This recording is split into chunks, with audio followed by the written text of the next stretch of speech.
Welcome back to the We Digress podcast, episode 10, part 2, with your hosts, D-Money and Silos. Special guest, A-Train. Did you just say overworking out? No, he said overwriting, but then he said over... Yeah, like overworking out, I prefer, like, writing is my, like... Writing. Right, because D-Money's working on a book right now. Yo, I was just about to say about that. I'm actually, like, pretty interested in that. You know, So, when I was in junior high school, one of my aspirations was to write a book. Or write books, many books. I remember that. I had... So, for me, I preferred fiction. Fiction was my favorite subject. I don't know why. I think it's the escape, you know, that you can get from fiction. It's just, for me, it was easier to write than to try to write around like real things that happen, like historical things, or realistic fiction or something like that. There were like so many genres, but fiction and horror were my favorite. And I used to tell people that, yo, when I grow up, I want to be a writer, but that's not what I'm doing right now. Let me ask you a question. Why did you stop? And the other question is, why not try it again? So actually, okay, I'll answer both questions. So when I was in school, I'm not sure why I stopped, because I actually wrote shorts. So in my school, when I was in the 6th and 7th grade, there were a few months throughout the year that were like the literary months where you had to like read a lot of books and you had to write essays. And there was a month where we would do short stories and fiction. And we had to actually, the things we had to do for a grade is actually write a story, an original story. I loved that month. That was my favorite month. I would write horror stories, and I would use my classmates, and I would put them in my stories. Oh shit! No. And you used to shoot videos too.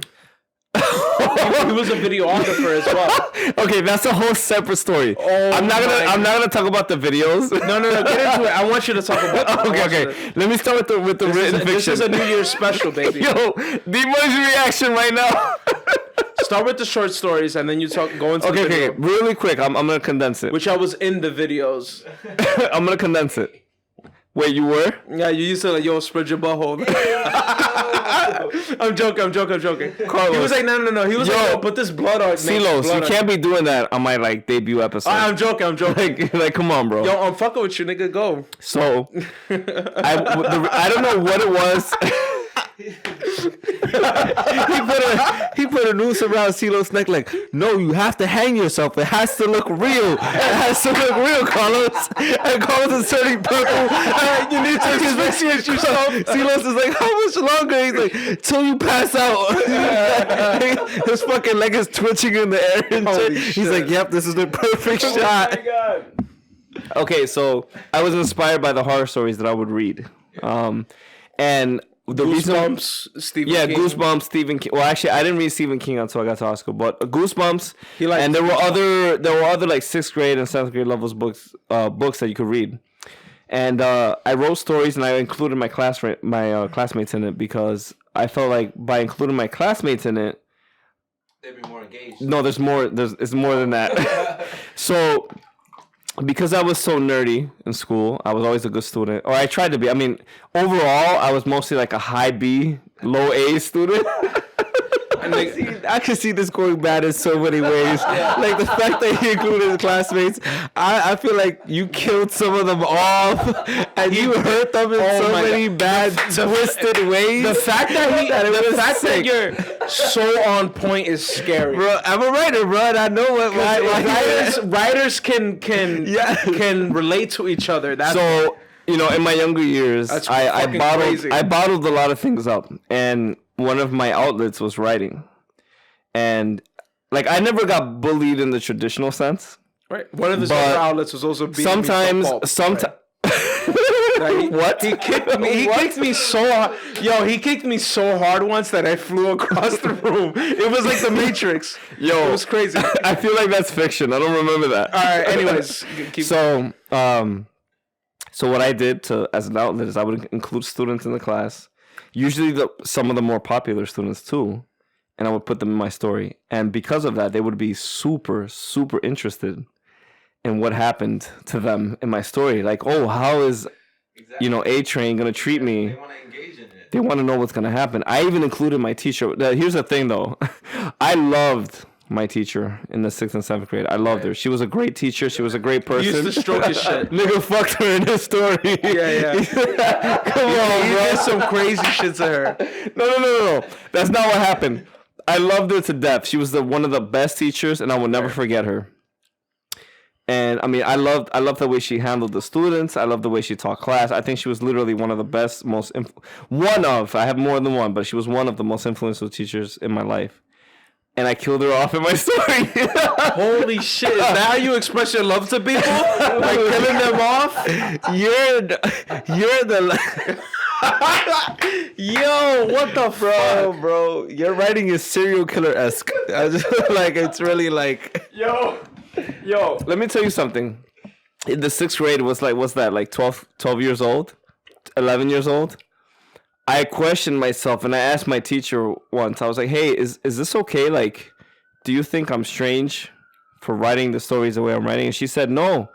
She told me, she assured me, she was like, listen, the way you're writing your stories, it's engaging, it's descriptive.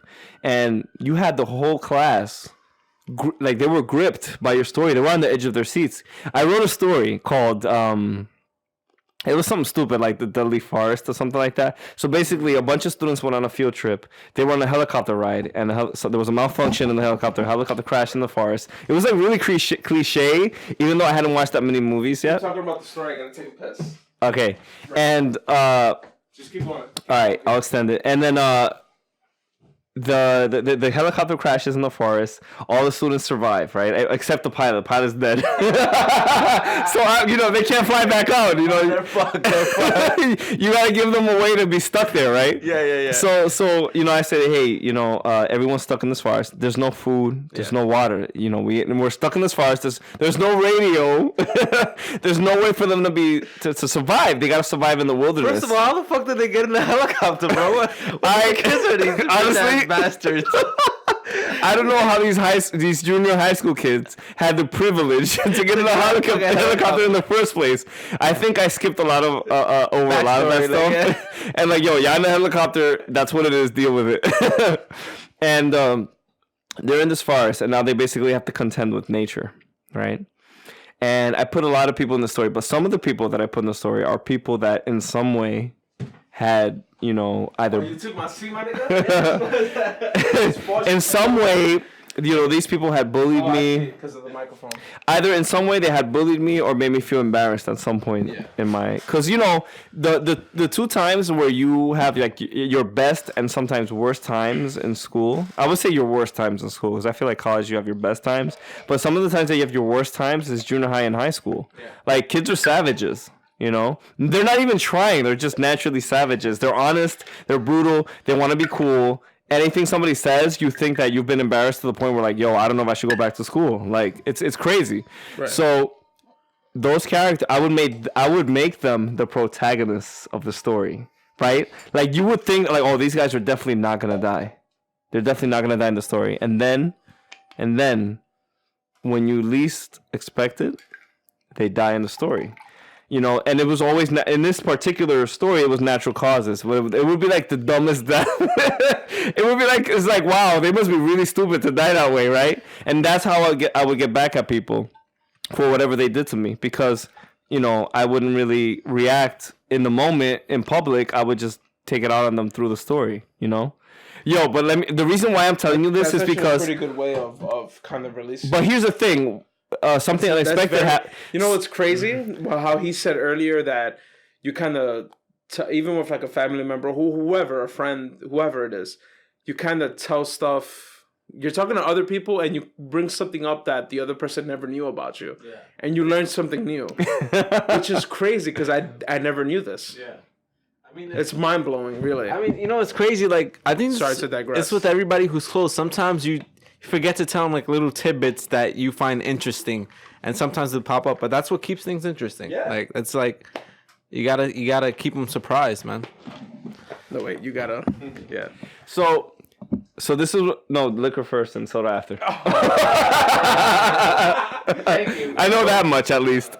You good? So you work tomorrow. Yeah. yeah, You can't go into work. Hi, sir. Would you like to make this return?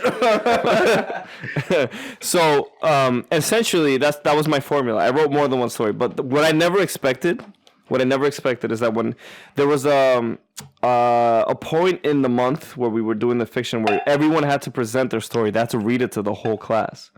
You know, for a junior high school student, this is like a terrifying moment. It's just as terrifying as having to act a part in a play, you know, or having your first girlfriend or boyfriend, maybe that at that point or maybe after, whatever.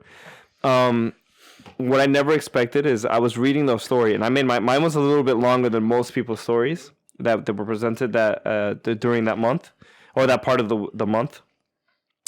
And I noticed, I was looking at the clock in the back of the room, and I noticed that we were, oh man, it's time for us to go soon. So halfway through the story, I noticed, I said, hey, I guess we should stop here because... You good? I guess we should stop here because we're about to leave. The bell's going to ring soon.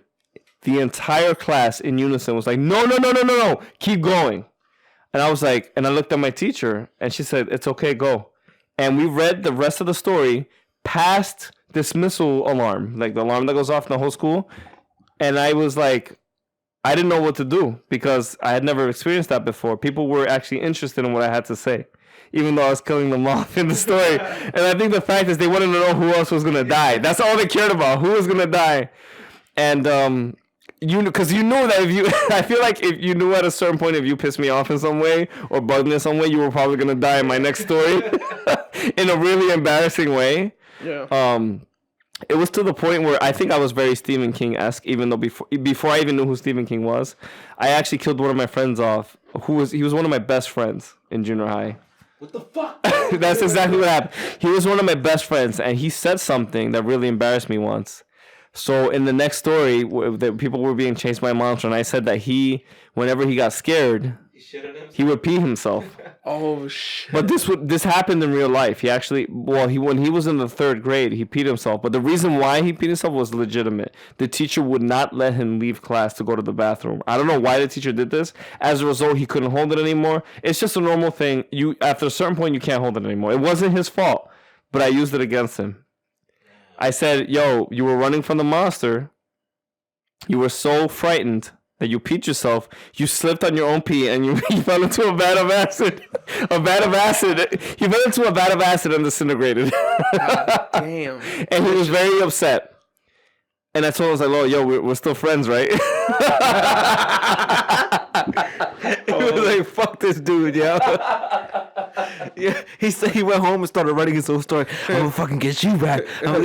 Dislike. This is a huge tangent.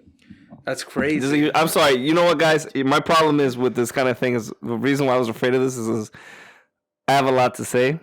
No, I have a lot of stories. Listen, I have a lot of stories. That's the point of the podcast. Yeah. And the thing is about having you on is it's more of a... Listen, you're not going to notice until you listen to it. True story. When you listen to it the first time, you're recording right now. We're recording. Yeah, of course. But when you listen to it, you're going to be like, oh, wow. And it's good. I sound weird when I'm recorded. yeah, that's the first thought. But like you ever heard your own voicemails that you leave for other people? You feel like, yo, I sound weird on the phone. I sound weird, yeah. It's weird to listen to your own voice, but it's important to self-reflect. True story. Wow. Host being real philosophical right now. But I feel like at this point we should probably move to the next topic because I know it's a special. That was amazing.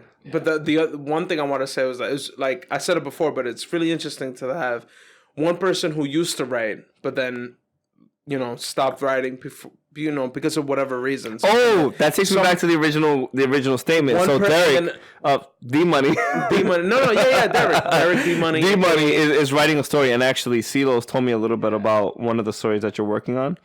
And I was actually pretty shocked about how wide the scope of your story was. And there were clearly some influences from other media, but I was just like, wait. I was like, hold up. And I told him, I was like, yo, wait, one of your boys is writing this right now? And he's like, yeah. And I was just like, I didn't know what to say because I was like, wow, that's really ambitious. The topic and the scope. I don't want to, I don't really want to say too much right now because honestly, I can't remember all of it. But it was it was sci-fi and fantasy, and I was actually pretty interested in it. So one of my first thoughts was, I actually hope that he follows through with this and publishes it because I would love to read it sometime. Right. You know, and the most important thing about writers is not only their ambition, but it's like the support they get from the people that they know. Right? Because it's like you're writing a story, but who's gonna maybe it's like who's gonna read it, but at the same time, it's like, are you gonna follow through? Are you gonna finish it? Are you actually? I support you. Of course, he supports you.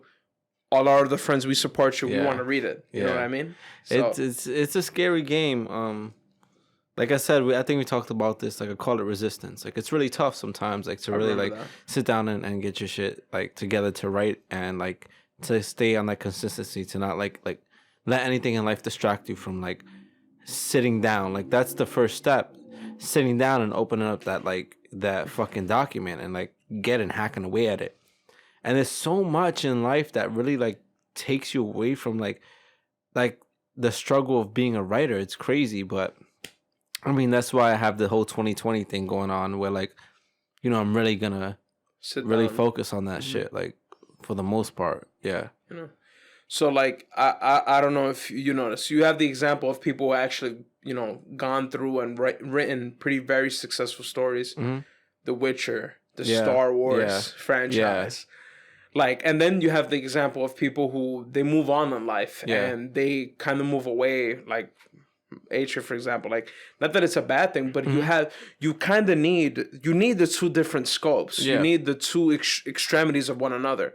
And then you're kind of like, damn, where do I fit? Am I going to finish the story? Am I actually going to follow through and finish it? Yep. Is it going to become popular? Can I do something with it? But I feel like, in my opinion, the most important thing is actually finishing it. To me, you're gonna feel something afterwards. I would really, you know, we talked about it, I would really regret not completing that story. Like, I want to see that world grow. Like, exactly. I want to see it complete because I want to see how far I can take it. I want you to finish it. That's what I really want to feel like. Damn, like I just wrote this world. Like I just created a whole universe. Like, right. So that's what I'm excited about. And like I said, like even after writing that first book, that means I've conquered resistance. But it starts all over again once that second book comes into play. Right. But it's more of like a homage. Like, you know what? If I could complete this first one, like I'm ready to take on that second. And I mean, it does in a sense might get a little easier because you have that sense of like, I've completed it before. There's nothing that can stop me from completing it now, unless I lose my fucking arms. That's like, yeah.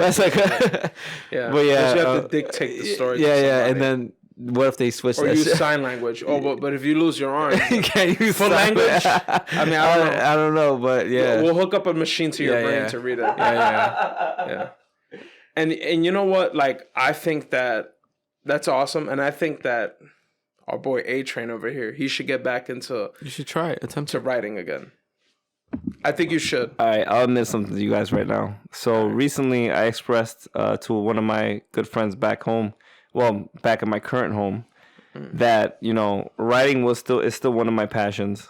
I haven't actually started writing anything, but I did take some notes, some guidelines for a story that I wanted to write that one of my previous friends and I actually wrote in high school as an assignment. It was just an assignment. It was like, oh, write a quick short story about whatever. And him and I wrote a story. And most of the idea came from him because he was very creative. But, you know, I put in my 2 cents. I put in as much as I could. And he's not around anymore to actually like write the story with me. But I thought I would. And he's not around anymore. And like I was like, oh, he's gone like from this earth. Like, but okay, good. Yeah. But I thought, I was like, man, I wonder if I could actually still write the story from all the ideas we put together. And I actually wrote some notes down, and some of my friends now encourage me. You know, it's like, well, there's nothing stopping you from writing the story. You should just write it. And I think so I wrote down some notes to start. I really don't know what the process for a writer is. What I was kind of hoping is that D-Money would finish this process, publish his book, you know, or books. I don't know. Maybe it'll be a franchise, or a series. and I would kind of like take some notes from that, or something, or from existing writers too. It doesn't have to be finished. You guys can always contact each Compare other. notes. Yeah. Share contact. The biggest two things. I think the biggest two things I would say, is one. Share ideas. Yeah. No, well, like no, I'm sorry. That was before. It's not. I'm being an asshole. I'm sorry. Definitely, the biggest thing is to actually sit your ass down and actually open up that document and even try. Even if you write fucking 5 words, that's still an attempt.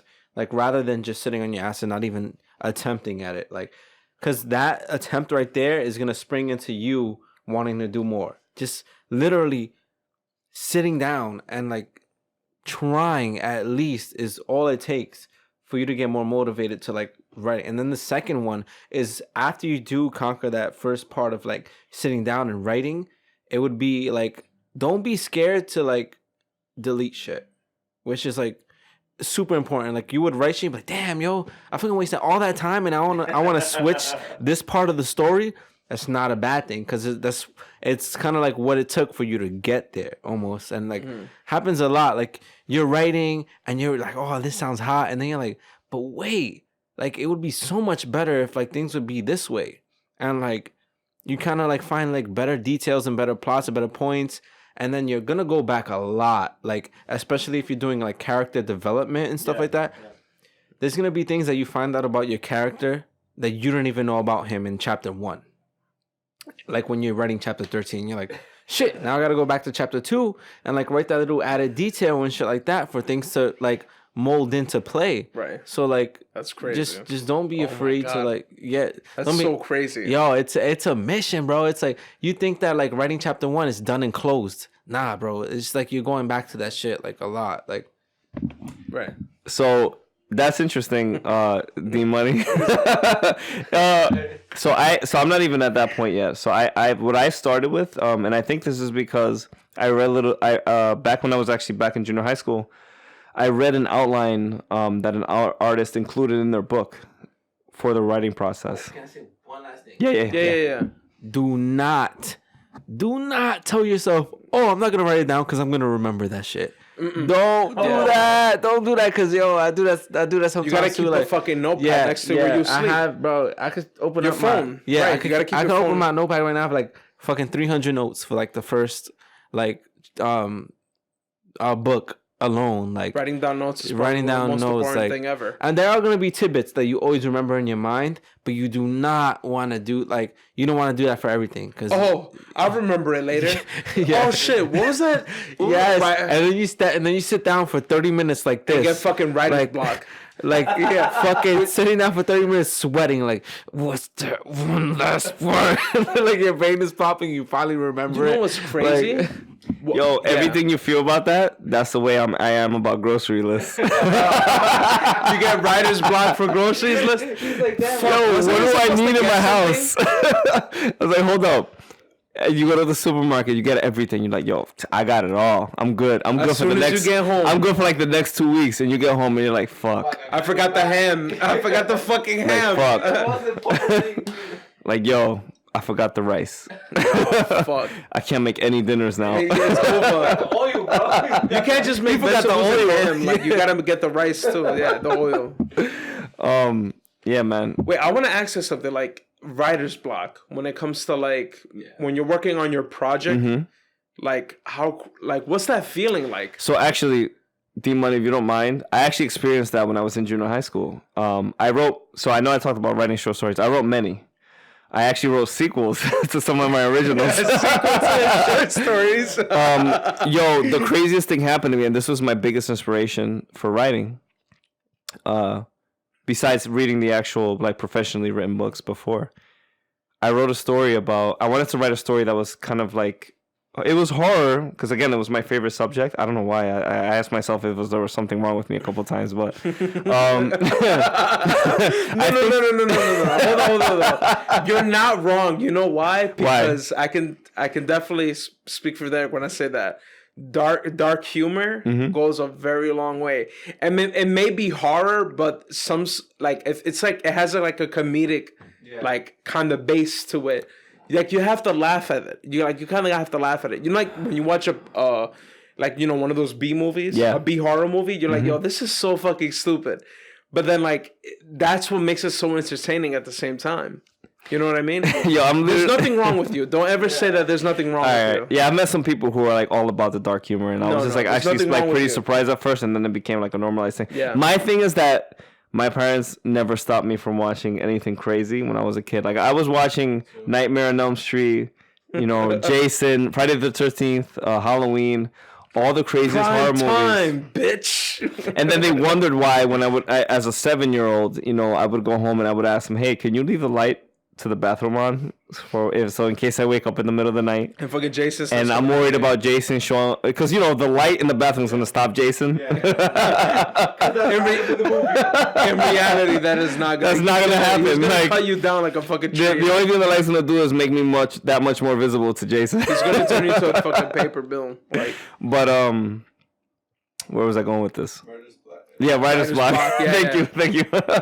So I was writing the story. It was like an original thing, whatever, and I didn't know how to start. The project, the essay, the story was due in like a couple of days, and I'm like, man, what am I gonna write about? It was like October. It was almost Halloween. I'm like, man, I don't know what I'm gonna write about. And I literally sat in front of my computer, the very first computer I ever owned. Well, I didn't own it. Well, yeah, whatever. What was it? Compact? It was like a compact Presario. Yeah, like most people are not gonna know what that is at this point. No one in this room knows what it is except Carlos, because Carlos' first computer was the one that I first had, and he learned how to use a computer on that. Mm-hmm. It was made out of plastic. I mean, most of them are. I'm pretty sure the hard drive was plastic too, like the motherboard. So I didn't know what. Like, I was literally sitting there. I had the title, and I'm like, "Yo, I don't know how to start the story." And then I was like, "Well, you know what? How do I feel at night? Anytime I'm coming home late, and there's wind blowing, and it's cold. It's fall time." And then I got it. I was like, all right, I'm just going to write about how I feel creeped out at night when there's wind blowing. There's like leaves floating everywhere in the fall. It's about to be Halloween. And I expressed that. Yo, I took the story in a couple days later. It was like 2.5 pages or something like that. And it was like a person, I can barely remember it. It's like a person walking into a house, and the whole house was like a death trap. It was like haunted or something, and I'm not really sure how it ended. Like, I have to find the file. I don't even know the file exists anymore. I have a funny backup for that as soon as we're done. I turned that story in, and my teacher gave me an A+ for the story. Wow. And she said, listen. And I was like, wow, I'm surprised. I actually walked up to her as a 6th grader, and I was like, hey, I'm surprised that you gave me this grade. Can you tell me why? And she said, yes. She said, your introduction to the story was so vividly described. She was like, every part that you described, I felt like I was there.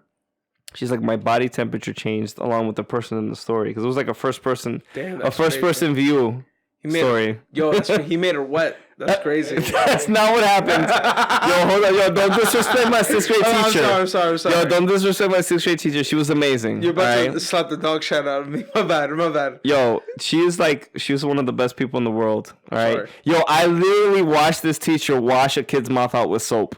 Oh my God! You know how teachers always say they're gonna do that but never do it? She literally did it. I'm not making this up. Right. Although it happened in an art class, which was kind of... Oh, no, it wasn't. It was in one of the literature classes. And she wasn't fired.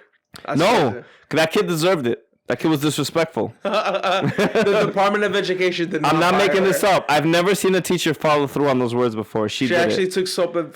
Yo, when that happened, I was just like, yo, I'm never messing with this teacher ever. She mouth fucked him with a bar of soap, bro. That's crazy. I'm pretty sure that kid is grade 8 right now. Yeah, bro. He changed. He's a banker. Bro, he felt like... He felt like his manhood was gone, bro. Yo, holy shit, like she actually followed through.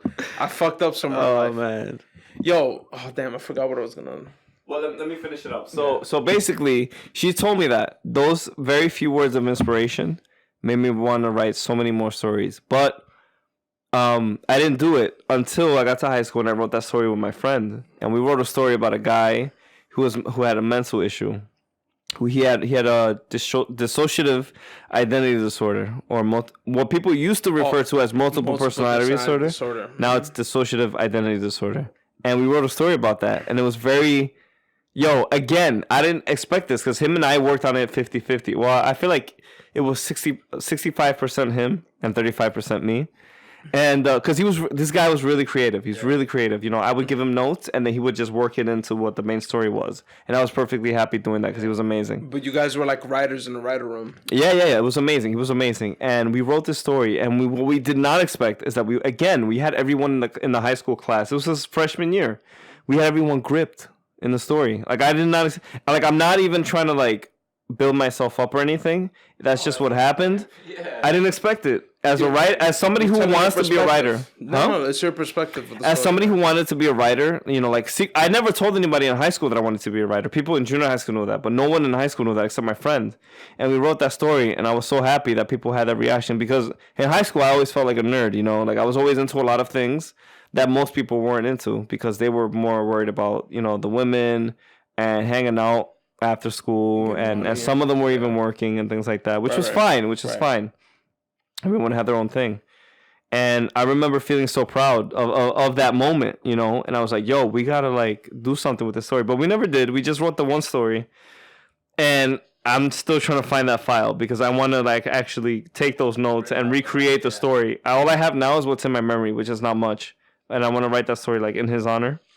But yo, that was crazy. You should just do it like that, cause I think you should do it like that. So what I want to say to D-Money is, yo, like write your story, finish it, take as much time as you need, publish it, and when you publish it, tell me or tell Silos. No, he's definitely tell Silos, and I'm not gonna just tell. I'm giving you guys like personal. He pretty much gave us like some of the plot already. That's more than enough. And you know why I know? Already interested. You know why I know it's gonna be good because like the description you used in the previous podcast episodes, I said like this was like on the spot. This was on the spot. Creativity happening without skipping a beat. But the whole thing. There's not only that, but the thing is that when I met this nigga D-Money, let me tell you something. He was mugging you. Once he mugged me, I knew. I was like, wow, this guy's gonna get far in places because he's already has a business plan. But no. In all seriousness, he's gonna gain his capital.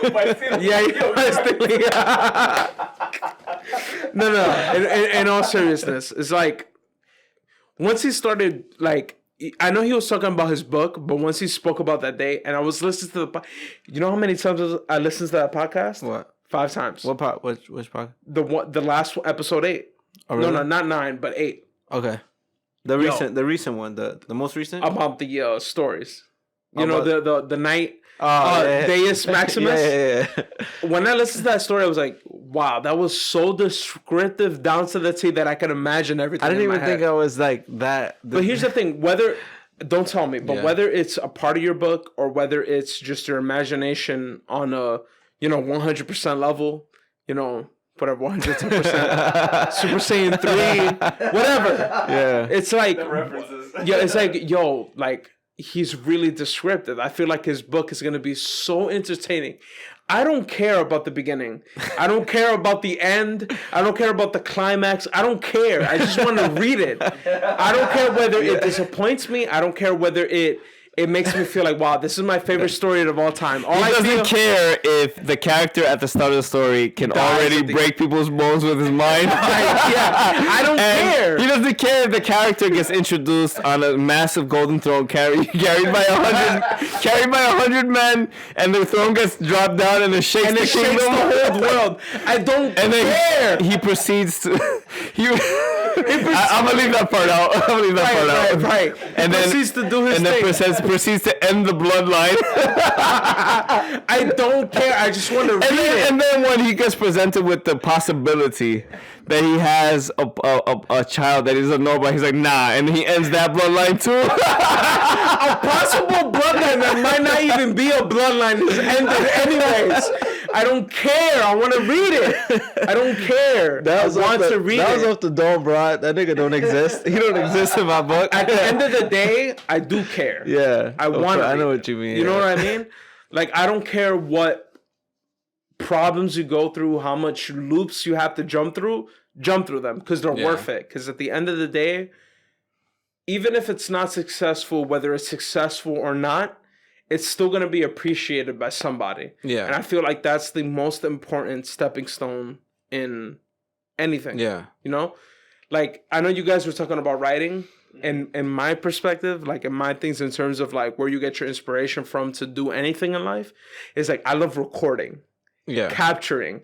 It's like we grew up, even though we grew up in the 90s, like you and I and my bro A-Train grew up in the 80s, it's like now we live in a world where it's like meme life and shit like that. Mm-hmm. What's the best moment? What's the most popular moment ever for the week, for the month, for the year, for the decade? You know, my thing is like, I want to try to get to a point where like, I like to capture moments. I really like to do that. Yeah. And that's for the reason when you said that you wanted to make this podcast, I was like, yo, I want to record it. Why? Because before I was recording video games. Game degenerates. Most people that want to record moments usually end up as photographers. But I think for you... Or serial killers if they like take like toenails from like their victims and shit that. But goddamn, goddamn, you could call me Ted Bundy. That you know what? So since we were like, chill, bro. Oh my god! To wrap this back around to the original topic about comic books, if you're a serial killer that likes to record moments, and I don't know why I remember this. Do you know a character from Batman mythology? He's a Batman villain. Batman villain. The calendar guy? No, Victor Zsasz. Do you know who that is? Yeah, that's the calendar guy. No, it's not. They're separate characters. The calendar guy. No, that's a separate guy? Yeah, separate characters. Victor Zsasz is basically a typical serial killer in Batman, but the difference is that when he kills his victims, he marks up his body. No, he puts them in a specific pose before he lets them go. It's really weird. And every time he kills somebody, he adds a tally to his body. Are you calling me a serial killer? Basically, yes. Oh, but no, I'm not calling you that. But call me Tim Bundy. No, some people have I can't believe I'm saying this, but if you watch enough serial killer TV shows, whether it was on Netflix or before Netflix, there were plenty of them before Netflix. Dexter. A lot of them. Yeah, there's Dexter. Well, no, Dexter leaves there's like nothing left when Dexter's done. What are you talking about? Dexter? Yeah, but doesn't he keeps something from them all the time? Yeah. Well, I'm not sure. I only watched like 80% of the first season. I never watched the rest of the show. I've seen everything. Yeah. Yeah, you guys were both very intrigued. Slice of life boat. But some of those type of people do that. They like to either keep a trophy or they're like, not the calendar guy, but I think Victor Zsasz would pose people in a specific way. Right. I don't remember that. Which is weird. I don't even remember him keeping his body calm. So that might have been he'll cut the tally. That might have only been in like the Arkham video games, for like the Batman Arkham video games. But I think in a pose? Yeah, he would put him in a pose before he like left them to be found or whatever. Right. I mean, getting to writer's block, right? Because I forgot that was the digression. Yeah, we did that. I'd say my advice to you two for writer's block. Mm-hmm.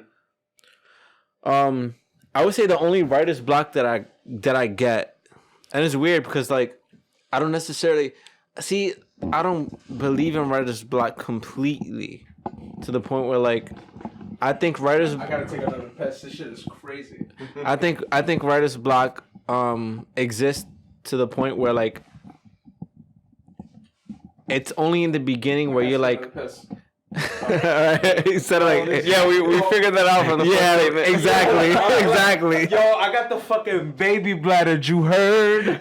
Nah, you got the viejo bladder. No, I got the baby Gerber bladder. Batter. He said batter. Batter. Well, I got the Gerber bladder, baby. So I think the host needs to stop. Yeah. I think he's done. But in the beginning, when you're writing the book, when you're writing, I think you get writer's block when it's like, what story am I gonna make? That's the writer's block because it's. But my advice is don't even think about what you want to create. In a sense, for what happens to me is that it always comes to me. Like I don't sit down and think about, damn, like what can I do next? Because it doesn't work. For me, it doesn't work, at least. I know probably for some people it works, but for most of the time, like it happens as like the day passes when I'm doing something, or like the littlest, smallest thing could like a color could be like, oh shit, like what if I did this? Or like, I don't know, I'm holding a knife, not to sound like fucking murderous, but like I'm like, oh, like maybe it could like happen like this, or like it'd be the smallest moments that'll help you like pass through that writer's block. After you figure out what you want to write about, I say the first thing once you know like the sociopath thing you want to write about, right? Yeah. Figure out right away how you want it to end, because that is gonna pave the way. Oh, and I never thought about it that way. Once you know how it ends, and it's weird because I know how I want my book to end, the first book, and it's always been that way. Like for some reason, it just hasn't changed. Okay. It changed like twice, but that's it. And everything else changes like a bunch of times in the book, but the ending really like. If it changes, it doesn't change much. It's not like a complete change, you know? This fucking dude. What? And he always pulls that one first, Right? Yo, why do you do everything backwards, bro? That's like there's some things that people will say, yo, we're definitely related, but there's other things. Can we get that, please? Go ahead. Wait. Oh, hold it up like it was WWE. Yo, there are some things that definitely determine that we're related, but then there are other things that you do that determine that we are not related. Why do I sound like Triple H right now? No, but I feel like a reporter now. Yeah, it feels weird, right? Yeah, like this is not right. Clark Kent. Clark Kent. Lois Lane. Trying to take it back to the beginning of the fucking plot. Yo, how long have we been on this? What's the time right now? Because I don't want to keep. We need to wrap it up. I don't want to keep D-Money here all night. New Year's Eve. Yeah, so special. He works at 9. yeah, tomorrow. about writer's block. I'll get back to Yeah. So like I said, like make your ending, and once you make your ending, you kind of like you're gonna write the first part, and it's no longer about like what do I write next, and like why am I gonna write that? It's more like how am I gonna pave that road to get to the ending, and that helps so much because it's like how do I make the sociopath get there? How do I make him do, or like you know like how do I make him get caught, or how do I make things like negative happen towards him? Like ultimately you want what you write to lead to the ending.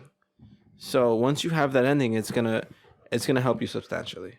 That's gonna help writer's block, and that's when once you have that ending, writer's block almost doesn't exist. It's more like you're creating like little small ideas, like oh that's not gonna work, so I'm not gonna do that. So it's not necessarily writer's block because you're still thinking about things to write about. It's not like you're staring at a screen like frozen. That only happens when somebody is creating what they want to write about. Right. Yeah. So interestingly enough, when I would write my stories, I wouldn't think about the ending until I was getting there, which I feel like is how a lot of writers end up having bad endings. You know, because people are like, "Oh my god, that ending doesn't make any sense. That was a terrible ending." Like it just happened with the Star Wars movies. You know, people hate some of the reveals, some of the endings, because it's clear that a lot of what they were doing, they didn't know where they wanted to go. I never wrote with the ending in mind. I usually had my thing was, I'm going to create an interesting beginning, and get them to a certain point, and then figure it out from there. I never thought about the ending. Well, actually, there was one exception where I thought about the ending, and that was the story that I wrote with my friend. We actually had a very cool. We thought about the ending like a twist. We wanted to do a twist. This is before we even knew like M. Night Shyamalan existed, you know. That's fucking hilarious. I know when he said that, I kind of like thought about like the movie, like the 3 movies that he made. His best movies. Yeah. His best movies, basically. His best. Which is Unbreakable. Yes, Unbreakable. Then it's the one where The Sixth Sense. Yeah, Sixth Sense. No, but the Sixth Sense is a part of the Unbreakable series. No, right. It was those 3 movies though. Like when you mentioned that, the trilogy. That's what I thought about when you said that. Oh, like you said Sixth Sense, Glass. no, you keep saying the Sixth Sense. Wait. Sorry. I'm gonna Unbreakable Glass. Unbreakable Split Glass. Yes, Right. he said Sixth Sense like 3 times. Like, It's not related. yeah, he's done so. So Cilo's mentioned we need to wrap this up. I mean, honestly, Wait, just Yeah. So let me keep going. I don't give a fuck. No. But I other think than me having to edit over 2 hours of audio, we could break it off into like another episode. Honestly, we can make 2 episodes special. You know what the craziest thing about this episode is that the New Year special. 2 hours of this New Year special. There was only one question really. As far as Marvel superheroes, as far as writer's block, Marvel DC superheroes. As far as the guidelines go, we only hit 1 point, and then based on the huge tangent we went on, Steve was asked about. He said, "Oh well, let me ask you this. Let me ask you this." But we never made it to the next point in the guideline. We only answered 2 questions. Really, like that's crazy. I had 10 to 15 questions written down. So what we have here, ladies and gentlemen, is a moment where people are pouring their heart out and they're talking about their experiences in life and how culture in the U.S. affected them, and we're specifically talking about people who grew up in simultaneously in American culture and whatever their Hispanic or Latino background is, right? So like. For me personally, I grew up in American and Dominican culture simultaneously. So when I got to a certain point, when I got to a certain age, I thought it was normal to know both, right? Both were normal to me. I thought I knew both, and that was normal.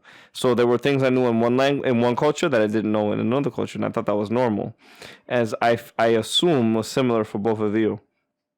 And because of that, we have similar and maybe slightly differing experiences when it comes to comics, when it comes to anime, when it comes to manga. Me being the oldest one in the group right now, I experienced manga at the first anime. I experienced anime before I saw manga. I had no idea manga existed until college. I experienced anime in high school, and the first animated movie I saw was Dragon Ball. No. Wait, no? No, it was Heavy Metal. I thought I thought it was hentai. He said, no, it was. I was like, oh, my eyes widened, like, oh, he's going there. Oh, that must be kawaii. No. I saw an animated movie called Heavy Metal. It was crazy. It was rated R. It was rated R. People died. People had sex. It was crazy. I didn't know what to make of it. Heavy Metal. You'll have to. I don't ever remember this. It'll seem old to you, but to me, it was probably only maybe it was like 80s. Did a girl get raped in the? I don't think so. Okay. Weird that basically a character. The way the movie started is that. One of the first animes that I saw, like. Heavy Metal. No, like I was like, before I even got into Dragon Ball Z, my dad used to watch like anime. Like it was but he would get like VCR tapes like from his friends. You saw Akira? Like from Hollywood. Maybe, but it was definitely like a monster raped the girl. But it wasn't hentai. But it was that graphic. Like that anime was that graphic. Wait. The fighting was brutal. And Ninja Scroll. Nah, bro, I don't even remember. What? This is gonna sound weird, but what size? That nigga was big, bro. What size was his? I gotta take a look. Go. Wait. What size shirt are you? That makes no sense whatsoever. I'm a large. Why? Oh, wait, Ariel. He left. No, because I bought A-Train a sweater. Yeah. And it doesn't fit him. Yeah. Because he's too brolic. Yeah. So I wanted to know whether you, who are is also very brolic, does it fit you as well? I don't know. What? It's an Akira shirt. It's an Akira sweater. What size is it? XL, but an Asian. So I'll probably fit it. Yeah, but an Asian. It doesn't fit him though. I'll try it. But you seem to be more brolic than he is. I'll try it. Okay. I'll try anything anime. No homo. Hey, yo. But no, you said I'll try anything anime. Yeah. You were gonna get so many messages. Like, oh my god, like I have this dragon cock for you to try. No, but that before I saw Dragon Ball Z, I was like young. I was like 4, because I saw Dragon Ball Z like at 5, 6. That's when I was a kid. You know. You finished that? Yes, sir. Okay, just making sure you finish his drink. I know that irks you. Yeah, no, it's completely done. But it was like a green monster dude fucking raped this girl with his green cock. Some weird shit. But it wasn't hentai. Like, it was like, that was a part of the story though. But the fighting was fucking brutal. It was like a crazy. But they have to Google green monster rapes girl with the green cock. I don't know what I'm gonna get. I'm gonna have to clear my history afterwards. Yeah. But I don't really know. But that was like, first introduction almost, and then it was like I got Dragon Ball. Yeah. That's crazy. Should we wrap this up or like? Let's wait till A-Train gets back. And we'll wrap it up. Is this gonna be the New Year's special? We'll talk about that afterwards. Yeah, we'll talk about that after. But to close it off, I think while we're waiting for A-Train. It's crazy how many shit we talked about. We talked about a lot today. This is probably like. This is the New Year's special. Shit just flowed today. Like shit just. That's crazy. That really is crazy how much we flowed today. I mean. I don't know who's been listening to our podcast. why every time? There's probably that one person out there who's I really like this podcast. It's funny because every time we mention that, we laugh at ourselves. We're like, we'll never get somebody. But funny enough, like I feel like even from this episode to the first, we've progressed so much in learning how to like present content and like how to like present conversations or how to make the conversations flow. Granted, we digress like a motherfucker all the time, but I feel like we've gotten even worse at that, which is not a bad thing. Like our topics, we're hitting more questions than we were in the first episode. Definitely, like we just go off. Although we're digressing, we're still going back to it. Like we still find ways to connect it right back. Our digressions just flow right back to what we originally talked about. So what's the New Year's resolution for the podcast? New Year's resolution is to keep this shit up. Facts. New Year's resolution? Yeah, the New Year's resolution for the podcast. To keep, it just got real personal. To keep the shit up, like to keep it up, keep the content coming. Maybe somehow, some way, learn how to push this out to like in different forms. So who's ever listening, share with your friends. Please don't be shy. Whatever. Yeah. We'll welcome them with open arms. We're all family here. Whoever's listening. That. Oh, I'm sorry. We don't know who's listening. You could be a really bad person listening to the podcast right now. If you're a really bad person, please continue to listen, but try to change your ways. Yeah. And the fact that you sat through a 2-hour like you might as well just kill yourself if you sat through a 2 hour. I don't say that because they might do it, and then if you sat through. I apologize. I'm just joking. Yeah. I apologize for that. So I just walked back in, but I heard New Year's resolution. I heard bad people. I heard kill yourself, and what I actually want to say about that is, in my opinion. And I feel like I relate to like Spider-Man and Superman. I was going to say, I relate to killing myself. Going back to our original question, relating to superheroes and expressing like the best of us. I think there's good in everyone. And I think that when somebody is considered to be like evil or bad or, in society's eyes, someone who's a delinquent, or is no good or a parasite in society, I think it's a matter of circumstance. And I think it's a matter of the decisions that were presented to them, and they made a particular decision that didn't work out in the end based on the circumstances and the experiences that person has had. So when we talk about New Year's resolution, we say yes, change your ways, try to make better decisions for yourself first. Like a lot of people when they meet people who are what they consider bad or delinquents. They say, oh, no, you need to stop all that. It's not that simple because sometimes that's all they know. They need people in their life that's going to support them through every single step of the way. Like, people don't realize that people who are in that situation, they need support every little baby step of the way. And not everyone has patience for that. They don't understand. It's like, yes, their world is already constructed. All they know is how to handle, if one thing doesn't go their way, they already want to write that off. You need to support them every step of the way. So you got to be there for them every little baby step of the way, supporting, because like in anime and in cartoons and in movies, the whole thing about branches of decision, that applies to real life. Right? Because it's inspired by real life. Right. So when people do New Year's resolutions, sometimes it's silly, sometimes it's whatever, but like, for those people who are in that situation, you really got to help them. You have to be there every step of the way because then it doesn't happen overnight. After a certain amount of time, they start to realize, oh, this person has always been there for me. They've been guiding me, and they have to make decisions that don't work out and see that, the things that they told me, the options they gave me are the ones that would have worked out for me. It takes time. So you got to be there for them every step of the way. And you have to have patience, because it's like in school. It's like when you're learning in school, and it starts from elementary school and it goes on from there. It doesn't happen overnight. It takes months. It takes years. And they start to see, you know what? This person has been there for me no matter what. They don't judge me. People don't like to be judged. They don't like to be. They assume people. Look at me, money. We learned that from the stories you made in high school, bro. Obviously, yeah, we know what you did to people who did that to you. God forbid if you ever cross A train. Yeah, right. Yo, you cross me, you died in my story. In the most horrible way possible, embarrassing way possible. I'm pretty sure I have like 10 deaths across the stories. He's personally revived you somehow, just so he can kill me again.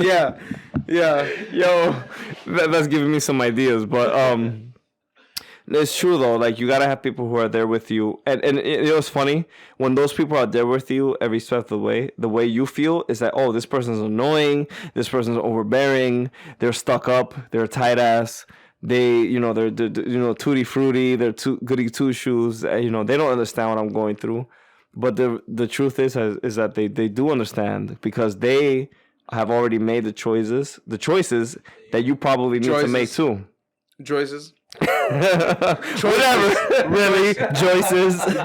Is that what we're doing now? Joyces? You know what? I'm coining a new term. It's called joyces. When you make a good choice that brings you joy. Joyces. Joyce. Bro, you hear me right now? You see I'm fixing my shirt? Yo, all 2020, I'm making Joyces.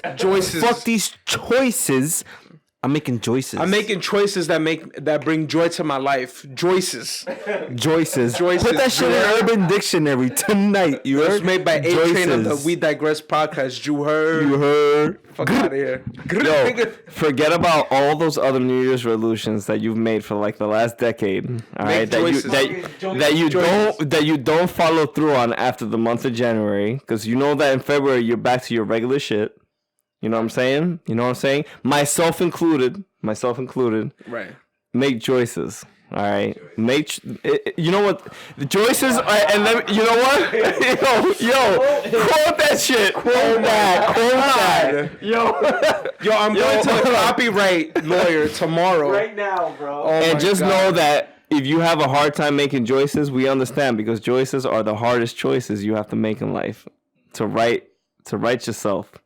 Everybody talks about, you know what? Nah. I'm gonna stick with my friends. I'm gonna stick with my homies in 2020. No. You gotta take care of yourself first. Self-care. Joyces. AKA Mac Miller. Joyces. Spelled Joyces. Ooh, I was thinking like Joices, but Joyces. Joyces. Sis. Yeah. It works. Joyces. It works. Jesus Christ. Yo, this is probably gonna be one of my, or it could be Joysis. Joyces. This is definitely gonna be on my top 5 so far Joyces. for podcasts. Is gonna be this one.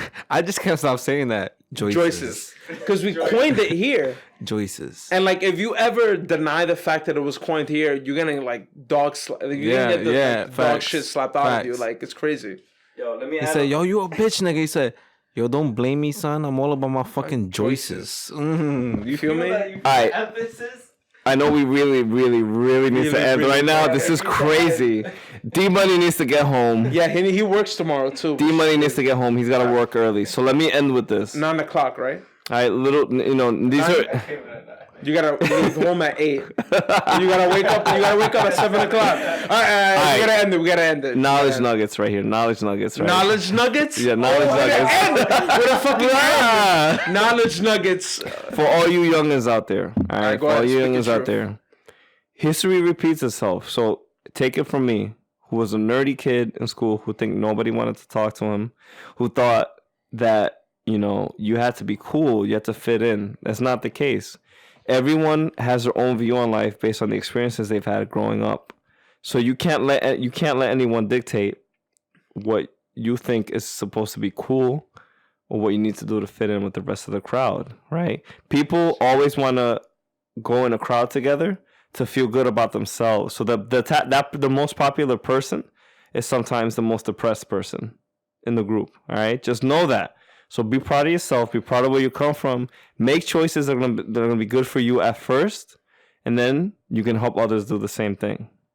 To piggyback off what you said, it's like, you know, the most popular person in the group, but like I know I've said this before, but when you find your friend group, when you find the people you're comfortable around, when you truly believe that those are the people that are like ride or die for you, people that you can go to and talk to about anything, it doesn't matter.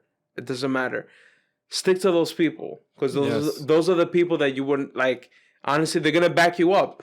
Even if, you know, whatever it is, whatever type of relationship you guys have, like, I can only speak for my group. You know, we cut each other's ass all the time. We like dark humor. We like to joke around. But at the end of the day, we support each other. Yeah. We really look out for each other. And if you're doing something bad in your life, we try to help you as best as we can. If you're doing something good in your life, 100% ride or die. Yeah, and whenever we do something bad, like, bro, you're not making the right choice.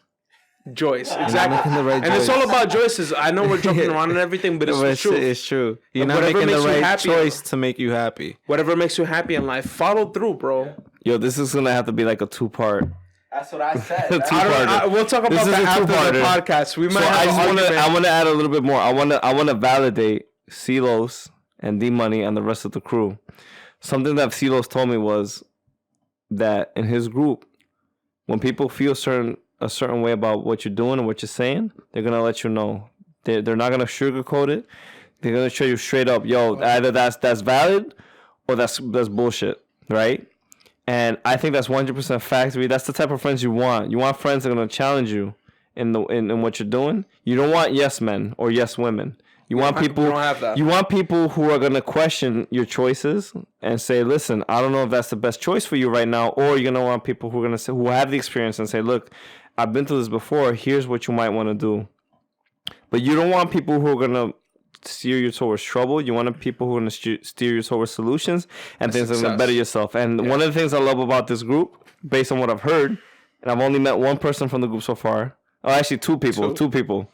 But I love that you guys challenge each other. Yep. Shout out to Jeff FF. I'm gonna digress. I'm gonna fucking digress. I forgot to say this about Jeff. Remember you talked about how you said something about you got an A in class, right, for what you wrote? Yeah. Mm-hmm. Fucking Jeff. My name Jeff. You remember my name Jeff. My name is Jeff. My name Jeff. Fucking Jeff. Took my poems because he was failing poetry class and submitted them and got an A+ for his fucking college course. She said she was like, "This is phenomenal." She was like, "Your poetry is amazing." Get the fuck out of here. He was like, he told me after the fact, like, "Yo, bro, I don't know how you're gonna feel about this, but like I had an A+ in poetry class." I was like, "Cool, bro. Like, why would I feel a type of way?" How did you get an A? I was like, "No, why would I feel a type of way?" It's like, "Cause I use your poetry." I was like, "Nigga." He was like, "Yeah, bro. She loved the father and son poem." I was like, "Yo, that shit had me fucking dead, bro." But yeah, is it weird? I know we're digressing, but is it weird something about poetry? Because I used to write poetry in middle school.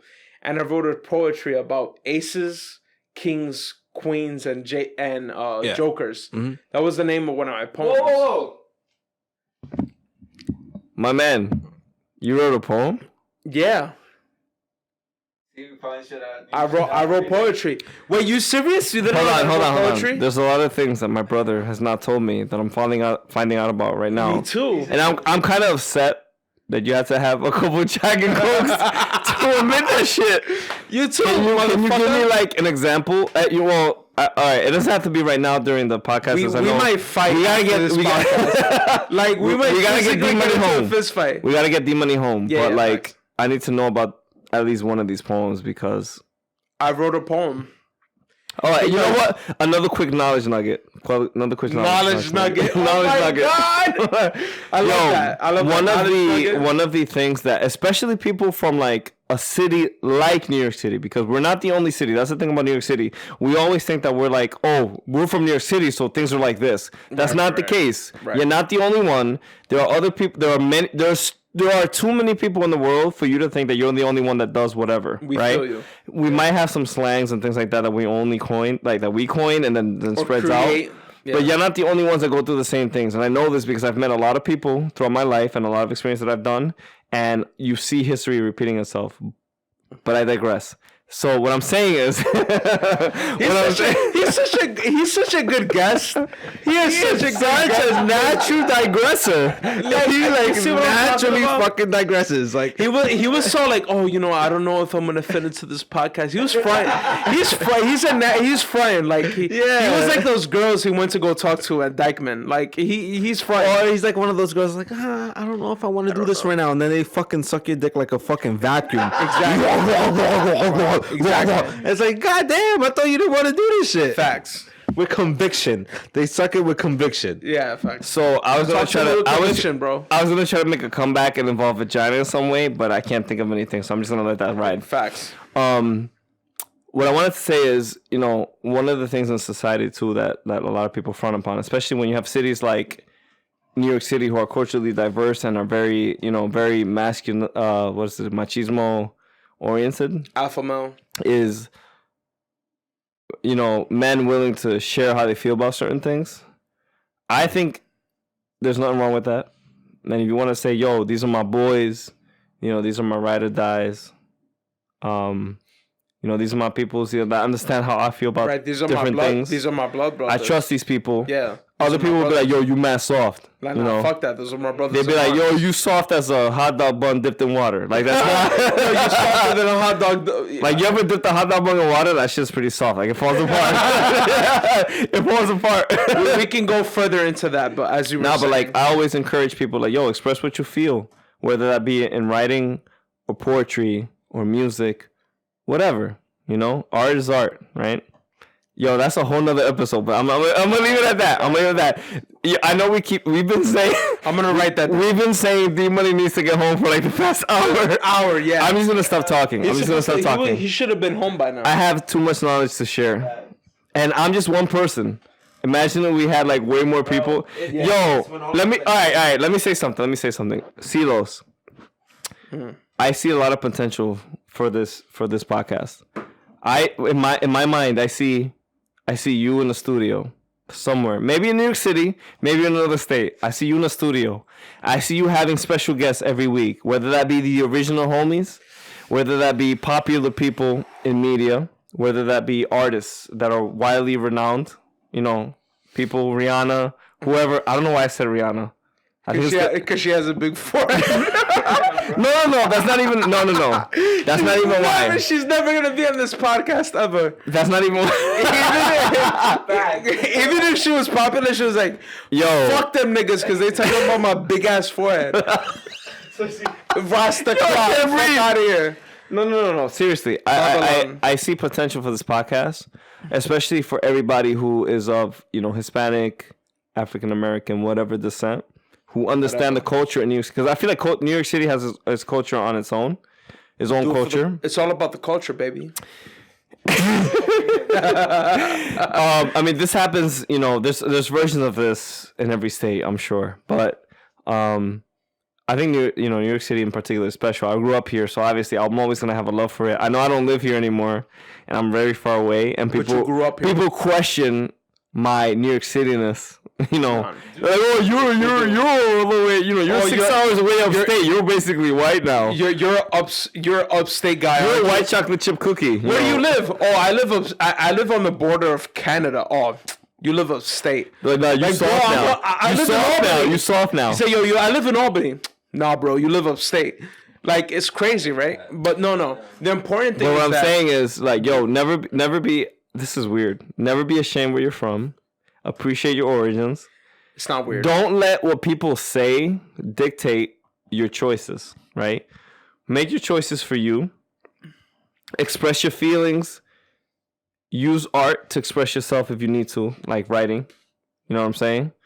If you want to play Yu-Gi-Oh, play Yu-Gi-Oh. If you want to play Magic the Gathering, play Magic the Gathering. If you're all about video games, play video games. If you're all about RPGs, play RPGs. Oh, that's still video games. But whatever it is, whatever. If you're about videography.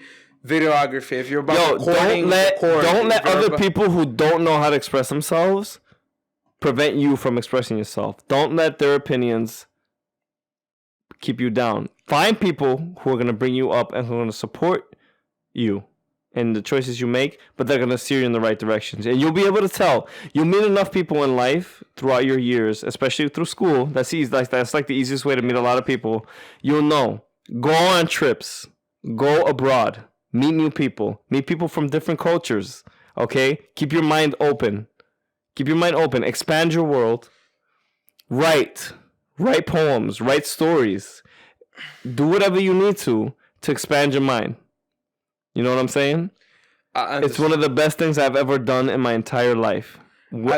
I know how the saying goes that they say, like, oh, keep your friends close, keep your enemies close, or whatever. Oh yeah. So enemies. But listen, the important thing is that I know people say that and it's a saying, but honestly, like, your family members who you're really close to, keep them close. But I truly feel that the bond that you feel between your sister, your brother, your friends, and you've built it over so many years. Mm-hmm. Maintain it. Try to develop on it. And no matter what, never sacrifice it for anything else, because it keeps you going, man.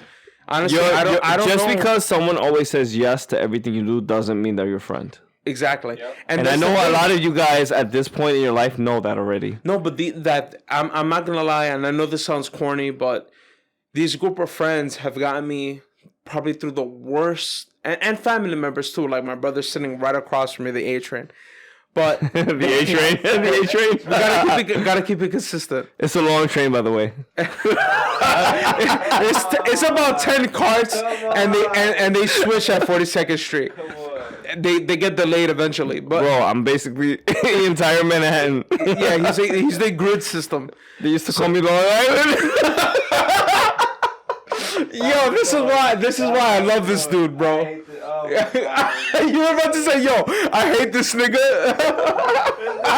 Which is just another form of saying I love someone. Yo, by the way, there's one more thing I want to tell people. And wait. This is not an attack on everybody in New York City, because this is not an attack. It's basically an attack on everybody. This is not an attack on everyone in New York City, but yo, like, you know, one of the biggest topics in the world right now, especially when we have people like Trump in the presidency, and honestly, I don't think it's all his fault, and people are gonna like target me for this, but yeah, you're definitely gonna get your IP address is gonna get tracked. But go ahead. Try to tone down your use of the N-word, because even though we have a way that we use it in New York City that's acceptable, like it's still a form of the original word, right? And I really don't want to claim this dude right now, but like something Morgan Freeman said was like, so he was in an interview and they asked him, hey, well, how do we stop, racism? How do we stop the use of the N-word? And he said, stop right now. He said, stop using it right now. Just stop using it. Right. Because racism, I don't know if you ever heard that song by Lupe Fiasco called All Black Everything. I did, actually. You ever heard that song? Yeah. Bro. There's a line that he says, there's a line that he says, the Ku Klux Klan never happened and all this other stuff never happened, like, to African people or people of that descent or that skin tone, because there was no context for it. Right. So, like, if you could just completely kill it, then kill the context. Completely, it won't ever be brought back up again. Completely kill the context. So here's what I think about this podcast. Yo, this is a whole nother episode, by the way. Let me tell you. I feel so bad for B-Million right now. He wants to go home. He's looking at his phone right now. No, it's because Randy's texting me, so I have to. I'm looking for something. She wanted me to look for. By the way, if anybody asks, D-Money is valid.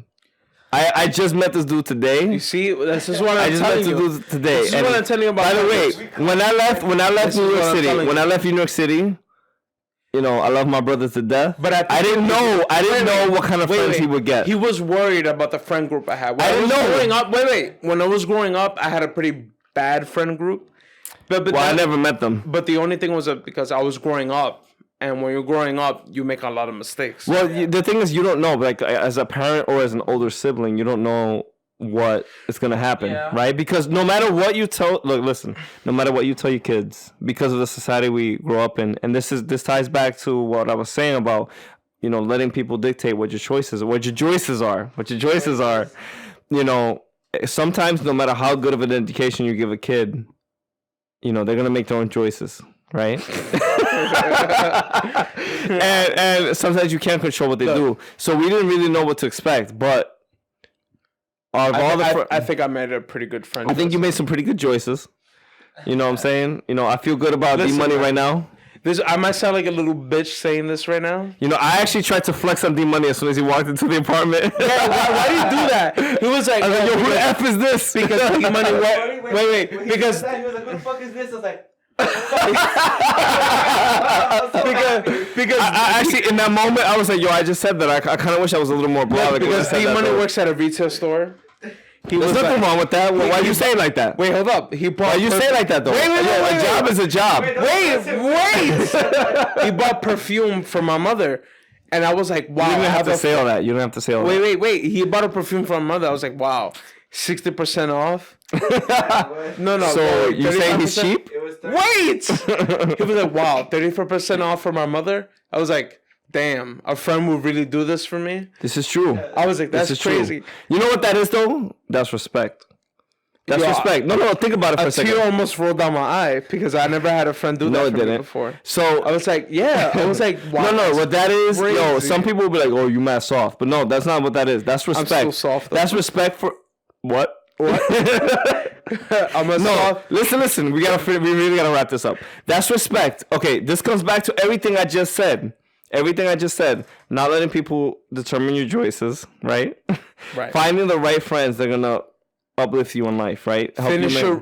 Finish writing your stories, even though you have finish writing your story, whether that's writer's block, whether that's art, like physical, like drawings, whether that's in video games, whatever it is. You want to find people that are going to uplift you, but also challenge you.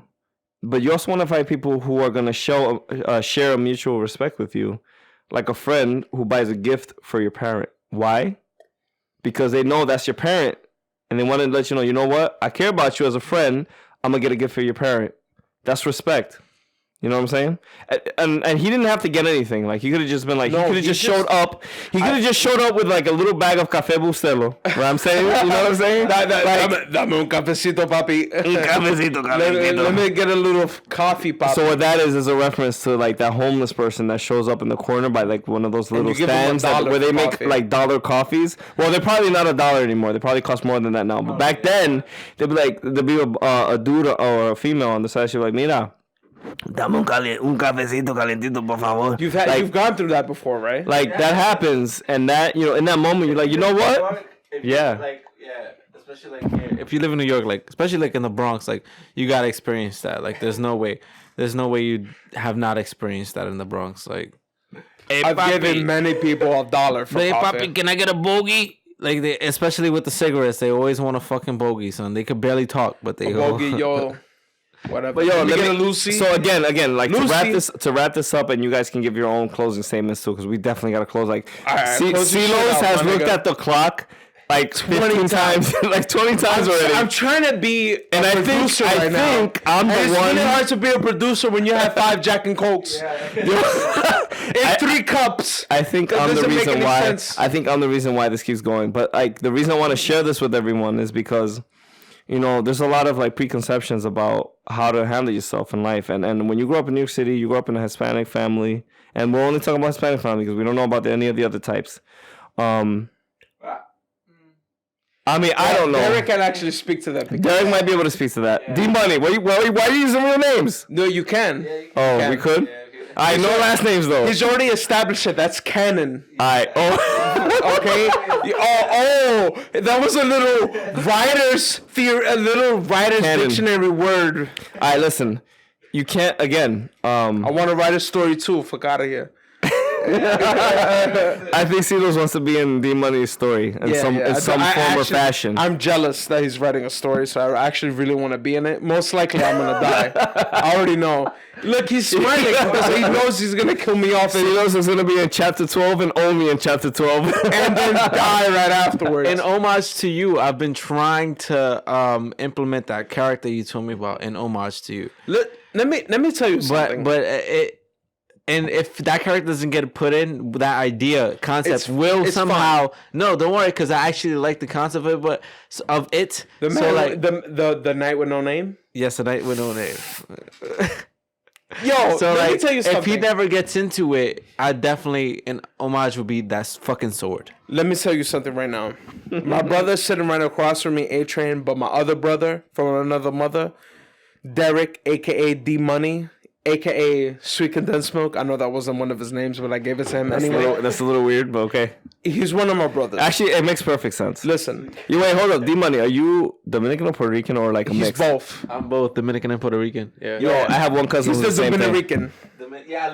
We have another cousin who's also Dominican. That actually explains his demeanor quite well. He will. He's explosive. At the same time, he's also very thoughtful and very calculated. Yo, but since you're half Puerto Rican, how much Spanish do you know? Zero. Which is also makes sense because there's many Dominicans. I'm really sorry about this, but at the same time, I know that I'm like being factual right now. I'm sorry to all the Puerto Ricans out there, but like, unfortunately for all of you that don't know that much Spanish right now, that's a result of. Yo, Silos is trying to wave me down right now. He's like, chill. You're about to get mad Puerto Ricans with knives. This is true though. This is not your fault. This is a result of the previous generation conforming to American society and wanting to focus you on English and not putting in the effort to get you to see Spanish. A lot of us that grew up here. It's not your fault though. Growing up. A lot of us that grew up here that know both languages is only because our parents made the effort to put us into like a bilingual program of some sort, or teach us both. Even if it's not through school, teach us both. And honestly, like if that didn't happen to you, like I feel bad for you, son. I got 99 problems. But anything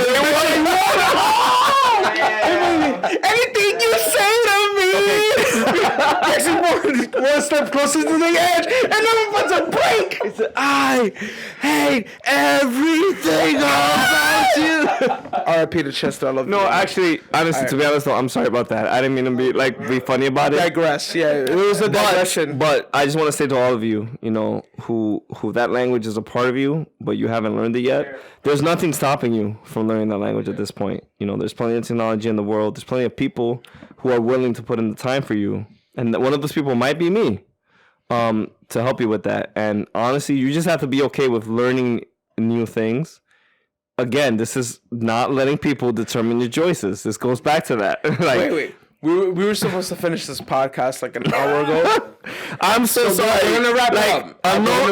Unbeknownst to Silos, I'm the best and also worst guest person on the show. The best and worst guest, top one list. D Money wants to go home so bad right now. He's like, all right, we're gonna end. No, I'm not fucking leaving. I'm not fucking leaving. Wolf on Wall Street. Okay. Wolf on Wall Street. All right. So y'all already heard what I had to say about. End it. We just have to say it. End it. Okay. End it. So I gotta take a piss. Again, don't let people determine your choices. Do what you need to do to better yourself, whether that is language, whether that is expressing yourself through art. There's nothing wrong with that. There's nothing wrong with crying. There's nothing wrong with searching elsewhere for things to better yourself. Maybe happiness. You can't find that in New York City. This is for all my New York City peoples. Maybe you can't find that at home. Maybe you can't find that in your family. There's nothing wrong with that. That doesn't mean your family. I respect that. Doesn't mean your family is any less than what they already are. That just means that what you need maybe is somewhere else. And there's nothing wrong with finding that somewhere else. There's nothing wrong with traveling elsewhere to find those things. There's nothing wrong with broadening your horizons. There's nothing wrong with expanding your world. There's nothing wrong with traveling to a country you've never been before and learning a language you never knew before. Open your mind. Open your mind. Open your third eye. It's not all about Hot 97. It's not all about. It's not all about 105.1. No. I'm being a little silly right now, but at the same time, it's okay. It's okay. Go out there. Learn new things. Carlos is giving me the wrap it up. Like he had that wrap it up button from the Dave Chappelle show. Yeah. He'd be playing it right now. All right, I'll go first, and then you. That's all I have to say. This is A-Train, aka Mr. Smooth. One of the best. Maybe one day. Worst guest. Maybe one day I'll tell you why I got that name. Holy shit. AKA Los Tres Golpes, because I eat like a Dominican every day. Fact. In some form or fashion. I Dominicans don't deliver pizza. All right, they're about to put duct tape on my mouth, so I'm going to pass it off to D-Money. All right, wait. Before you go. All right, because I really got to take a pee, and I'll let Derreck go. His eyes are rolling behind his head. Yo, listen. I really got to take a piss. That shit is crazy, my nigga. Like, yo. And I just want to say, like, I had one of the best podcasts ever. No disrespect to all the other podcasts. Wait. D-Money and Yo, real quick. Sorry to interrupt. Hurry up! I had to take a piss. I'm sorry to interrupt Carlos' moment, but if you're ever in Rochester is a small town, but if you're ever interested in doing capoeira, an Afro-Brazilian martial art. Hold on. And Because A-Train does martial arts. He's a capoeira. Shout outs to all the capoeira mestres. Como se quiera. Shout out to Tekken 7. If you've ever been interested in capoeira, there are groups in New York City, but if you're ever in Rochester, please go to Rochester. Hit me up. Go to Buffalo. Hit me go up. to Binghamton. Go to Syracuse. Stop. Schenectady. Those are all the wrong places. Stop. And please hit me up. New York City. Hit me up first. Hit me up first. Go to other and I'll let you capoeira. know about the group in Rochester. It's a really cool group. A lot of great people. Just let me know. All right. Wait. Before Derreck goes, I gotta take a piss and then he's gonna go. Listen, I had one of the best podcasts today with two of my brothers. One of my blood brothers and one of my other blood brothers. Because fuck it. Even though he's not my blood brother, he's still my blood brother. You feel me? And I really do enjoy the times with my friends. And I learned a lot of things about them. And they give me the strength to move on. Okay? And you have to find the life. If you don't have the people in your life that give you the strength to move on, please find them. And if you haven't found them, you will find them eventually. Okay? Don't ever lose hope. He said it so aggressively. Okay. You get that? Don't ever lose hope. And move along. Like the songs by the All American Rejects. We're not sponsored by them, but I would like to get a little more money. Well, you never heard move along, like the and even if you're Yo, that's crazy. I never found out about that kind of music even if your until hope college. is gone, move along. Keep away from the mic. All right. Oh man, yeah. All right, to end it off, you already know, man. I'm gonna end this off like here. It's your boy D-Money. I'm fucking sweet like honey. Listen, this was a beautiful podcast with beautiful people, amazing people. I just want to say, like my man CeeLo said, find those people who are gonna uplift you and keep you in the right state of mind to progress and become a better person. And if we want you to take anything away from this year, that's what it is. To close out. This is We Digress. If you A-Train, you have 3 more sentences, my nigga. And that's as far as you can go. Yo, this is your boy A-Train. 1 sentence. First and most intense and best guest on the show. 2nd sentence. Yo, forget Blue Hank McCoy. Oh, nigga, clap that Blue Hank McCoy. Yo, you heard it here, guys. You heard it here first. There's already a rivalry on the fucking station. Blue Hank McCoy has now have beef with fucking A-Train. Wow, shout out to fucking Blue Hank, the God McCoy. Son, he's probably sleeping in bed right now. Don't even know that there's niggas out there for him. Yo, I heard he had mad food at the Thanksgiving party. Was that him? Yeah. Yo, I'm mad because he didn't save any for me. Nigga, he didn't even know you. He didn't even It doesn't matter. He knows my brother. He should have saved one for me. You already know how it works. All right, so we're going to close this one out. Thank you to whoever's watching. Listening. We really appreciate you. And once again, find those people you love. and enjoy your life. Set your standards to what 2020 is going to be, because it's all about how you make those choices and what you put yourself to. Thank you. Closing out. 100% factory. We love you. Not really, because we don't know who you are.